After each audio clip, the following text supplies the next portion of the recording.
जय श्री राम। जो प्रभु ने कहा है कि दरस बरस अरुण पाना और कटय कठिन पाप वेद पुराना।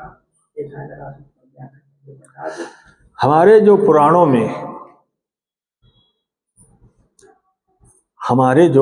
में वो पूजनीय है। पूजते क्यों हैं? उसको मत्थे में सेक क्यों लगाते हैं? मत्थे से इसलिए लगाते हैं क्योंकि ये आज्ञा चक्र है। यहां पर बात आई और जब मन में बात आई तो ये कदम उठने लगे। तो देखने से, और देखना का मतलब दर्शन होता है। जैसे दर्शन का मतलब होता है मेरे हिसाब से कि पूरी हुलिया को देखा जाए,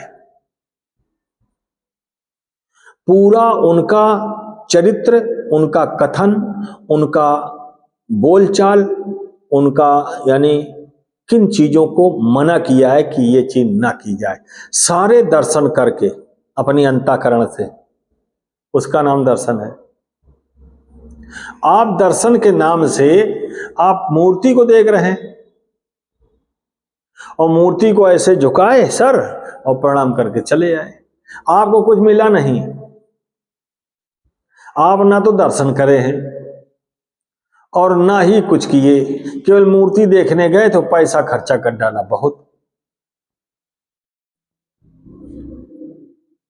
तो ये जो देखना है, दर्शन करना है, पानी आचमन में लेना है, पवित्र जल गंगा आचमन में ले रहे, उसी पानी से हम स्नान भी कर रहे, सब कुछ कर रहे। तो उस जल को, 5 तत्वों में जल का स्थान है, उन तत्वों को सम्यवास देव का वास है। वासदेव इसीलिए कहा जाता है कि नारायण हमारे 5 तत्वों में विराजमान है। तो हमने तो जल ले लिया। आचमन का मतलब होता है, आच का मतलब होता है आचरण, और मन का मतलब होता है मन, जिसको हम आचमन कर रहे हैं। ठीक है, तो क्या आचरण करना शुरू कर दिए? आप सोच लें, आचमन का मतलब होता है, ये व्याकरण का एक शब्द है। आचमन का मतलब होता है, आच माने होता है आचरण, शिष्टाचार। मन माने मन का। क्या आपके अंदर मन में शिष्टाचार भाव भर गया? तो नहीं भरा। आज सर्व समाज की मैं बात कर रहा हूं, सारे समाज में कह रहे हैं किसी के अंदर शिष्टाचार का नहीं है। यहां तो आदमी जाता है दर्शन करने और पाप लाद के और ले आता है। मनसा वाचा कर्मणा, ये पाप लाद करके और ले आता है, और दिन पर दिन इंसान पापी होता जाता है, और हो रहा है, होता रहेगा। क्यों? उसका मुख्य कारण है कि हम अपने मन,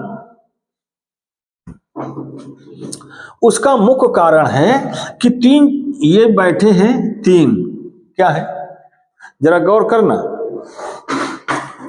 ये है मन, ये है बुद्धि, ये है चित्त, ये 3 चीजें तो है। लेकिन चौथी भी चीज और है जिसका नाम अहंकार है। मन, बुद्धि, चित्त, अहंकार, इसमें बैठा। तो ये जो अहंकार मन में भी घुसा है,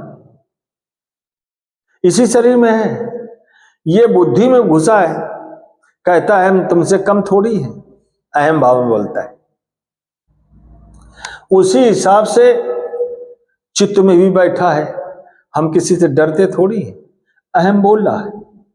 सब में घुसे बैठे, एक दूसरे से गुथा हुआ है।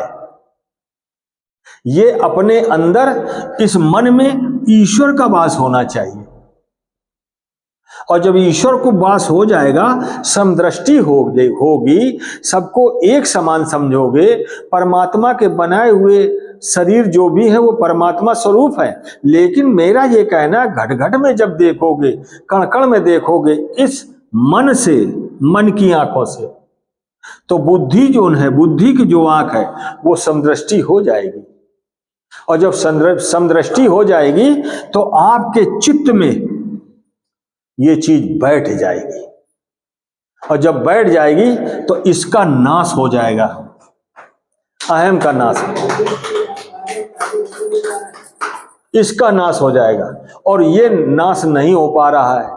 इधर ये भी कहा जा रहा है कि अहम को, अहंकार को ईश्वर खा जाता है, यानी मर जाता है जल्दी। तो रावण कह लो चाहे कंस कह लो, हिरण्यकश्यप कह लो या हिरण्याक्ष कह लो, जितने भी आतताई आए वो आतताई पोथी में दिखाया गया है, वो आतताई का रूप मेरे शरीर में है, आपके शरीर में बैठा है। और जितना आतताई अहम भाव से आप करेंगे तो ईश्वर जल्दी बुला लेगा, अकाल मौत हो जाएगी, आप पूरा जीवन नहीं जी पाएंगे, बीच में मझधार की जो नाव है डूब जाएगी, पूरा जीवन नहीं व्यतीत कर पाओगे धरती में। इसलिए मनुष्य के अंदर वो मनुष्यता होनी चाहिए जो सब लोग उसको यह समझें, सदाचार का पाठ माँ बाप ने पढ़ाया होगा। आजकल के माँ बाप सदाचार का पाठ नहीं पढ़ा रहे,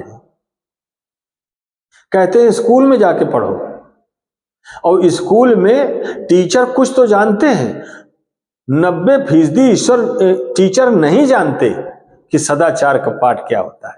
अगर पाठ होता है तो स्वयं नहीं चलते। आज हमारा सर्व समाज क्यों बिगड़ता चला जा रहा है? उसका मुख्य कारण यह है कि ये भोगीपन ऐसा, यानी भौतिकता में डूब गया। इसके पास एक ऐसी चीज है अहंकार, कि हमें चाहे लोन लेना पड़े, हम तुमसे कम नहीं है, ये बोलता है। और इसी को भगवान खा जाते हैं। भगवान कहीं है नहीं, न कहीं मंदिर में बैठा है, वो सर्वत्र बैठा है। हर व्यापक सर्वत्र समाना, प्रेम ते प्रकट हो मैं। जब प्रेम तुम्हारे मन के अंदर आ जाएगा तो उस बुद्धि के सामने दिखाई देने लगेगा, सबसे काम मतलब प्रेम करने लगोगे, छोटा हो चाहे बड़ा, एक दूसरे से गले मिले वाली बात करोगे, क्योंकि आप जो कर रहे हैं वो सदाचार का पाठ पढ़ रहे हैं। वही दशा है चित्त की। तुम्हारे चित्त में जब नारायण होंगे, और नारायण जब होंगे तो प्रेम होगा, प्रेम की नैया होगी, या कह लो सागर होगा। इसलिए हमारा ये कहना है कि हर मनुष्य से, जीव जंतु से, पेड़ पौधों से प्रेम करना चाहिए। समझ आए? सब लोग समझ गए? बोलो वृंदावन बिहारी लाल की।